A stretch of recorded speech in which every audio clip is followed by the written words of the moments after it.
এটা এমন একটা পিঠাপুলি যেটা একবার খেলে বারবার খেতে মন চাইবে। হ্যালো এভরিওয়ান, আসসালামু আলাইকুম। কেমন আছেন সবাই?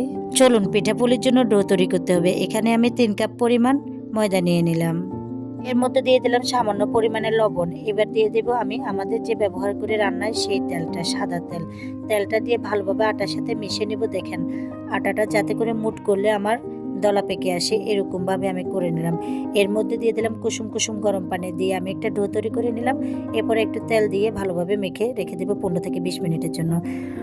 এরপরে আমার লাগবে এখানে আলু, কয়েকটা আলুকে আমি কুচি করে নিলাম, আর হচ্ছে পেঁয়াজ রসুন বাটা, কাঁচামরিচ, পেঁয়াজ, ডিম, টমেটো সবগুলোকে কুচি করে নিলাম। এখানে প্যানে আমি পরিমাণ মতো তেল দিয়ে দিলাম, দিয়ে আমি কাঁচামরিচ আর পেঁয়াজটাকে দিয়ে হালকা লবণ দিয়ে ভেজে নেব।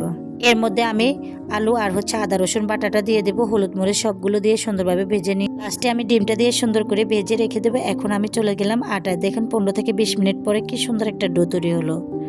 এখন আমি এটাকে 3টা লেচি কেটে নেব। বেশি একটা ছোট করব না, পরিমাণ মতো বড় করব, যেতেও আমি রুটিগুলো বড় বড় করে করব।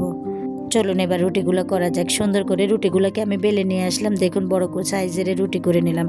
এখন আমি আগে থেকে বেজে রাখা ফোরটাকে একটা একটা করে দিয়ে দেবো। এখানে আমি 4টা পিঠা বানাবো, তাই 4 অংশে 4টা রেখে দিলাম। এখন আমি সুন্দর করে পিঠাটাকে উল্টিয়ে সুন্দর একটা পিঠার অংশ তৈরি করে নিলাম। এরপরে আমি সুন্দর করে কেটে নেব। কেটে হাত দিয়ে একটু নকশা করে দিব। পিঠাগুলো এভাবে একটু ডিজাইন করে দিলে দেখতেও সুন্দর লাগে, খেতেও খুবই মজা। এই পিঠাগুলো একবার খেলে কিন্তু আপনার বারবার খেতে মন চাইবে। সবগুলো পিঠা বানানো হয়ে গেছে। এখন আমি একটা প্লেটের মধ্যে সবগুলো পিঠাকে আমি উঠিয়ে নিলাম। এখন আমি এই পিঠাগুলোকে তেলে ভেজে নেব। এই পিঠাগুলো খেতে যে এত মজা, আমার বাসায় সবাই খুব খুব পছন্দ করে। তেলটা কিন্তু গরম হয়ে গেছে। আমি একে একে কয়েকটা পিঠা দিয়ে দেবো, দিয়ে সুন্দরভাবে ভেজে নেব এই তেলের মধ্যে।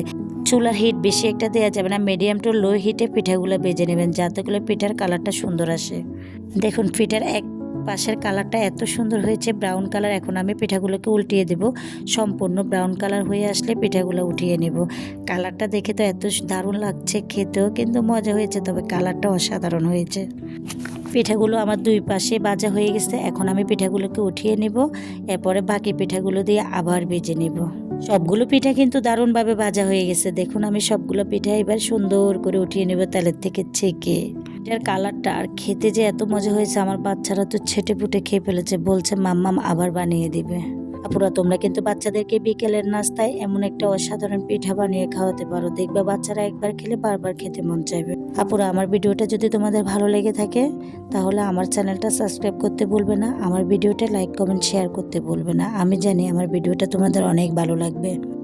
সবগুলো পিঠাকে উঠিয়ে নিলাম। এখান থেকে কয়েকটা পিঠা আমার বাচ্চারা নিয়ে গেছে, সামান্য কয়েকটা পিঠা আপনাদের জন্য ধরে রেখেছি। সত্যি পিঠাগুলোর ডিজাইন কালার এতটা দারুণ হয়েছে, খেয়ে তো একেবারে ফিদা হয়ে গেছে। ভালো লাগলে ভিডিওটা শেয়ার করুন।